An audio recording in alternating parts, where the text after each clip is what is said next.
Good morning viewers. గత తరగతిలో మనం వికాస నియమాల గురించి నేర్చుకుంటున్నాం.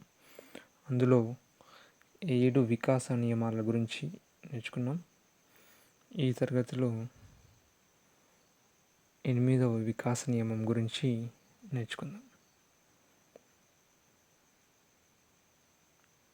అందులో 8వది వికాసం ప్రాగుక్తీకరించవచ్చు, అంటే వికాసాన్ని అంచనా వేయవచ్చు.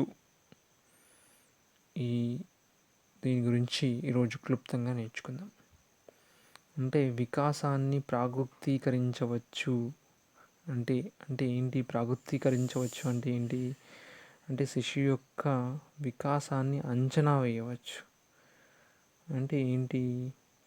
శిశువు యొక్క ప్రస్తుత వికాసం యొక్క వేగాన్ని ఆధారంగా చేసుకొని తర్వాత భవిష్యత్తులో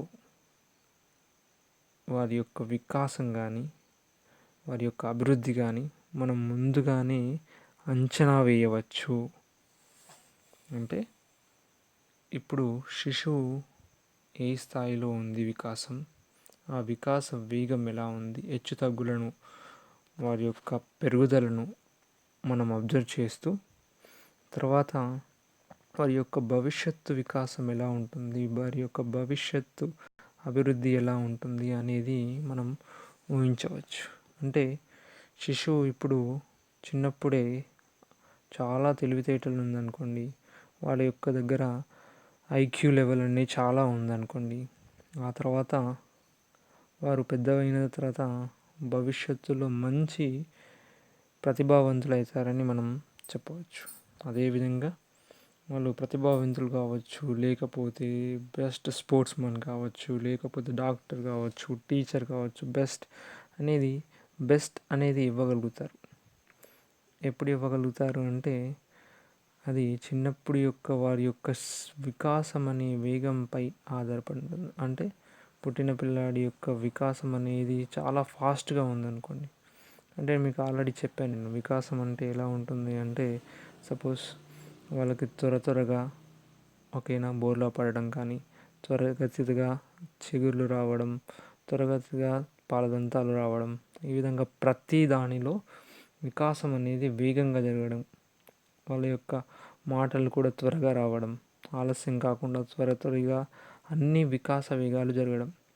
సపోజ్ ఎగ్జాంపుల్, వాళ్ళు పెరుగుదలలో పుట్టినప్పుడు పెరుగుదల అనేది గ్రోత్ అనేది చాలా ఫాస్ట్గా ఉందనుకోండి, వాళ్ళు పెద్ద అయిన తర్వాత వాళ్ళు ఎక్కువ ఎత్తును కలిగి ఉంటారని మనం చెప్పవచ్చు.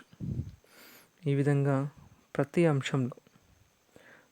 అంశంలో మనము ముందుగానే అబ్జర్వ్ చేయవచ్చు.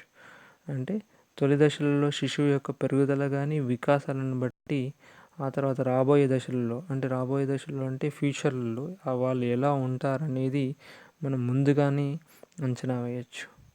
అలానే ఇప్పుడు ఇంతకుముందు చెప్పాను, ఒక 3 సంవత్సరాలు 4 సంవత్సరాల్లో పిల్లవాడి ఎత్తు అనేది చూసినట్లయితే వాళ్ళు ఎలా ఎదుగుతున్నారనే దాన్ని బట్టి తర్వాత 14-15 సంవత్సరాలు కానీ ఆ మధ్యలో వాళ్ళు ఎంత ఎత్తుగా ఎదుగుతున్నారు కూడా అంచనా వేయవచ్చు.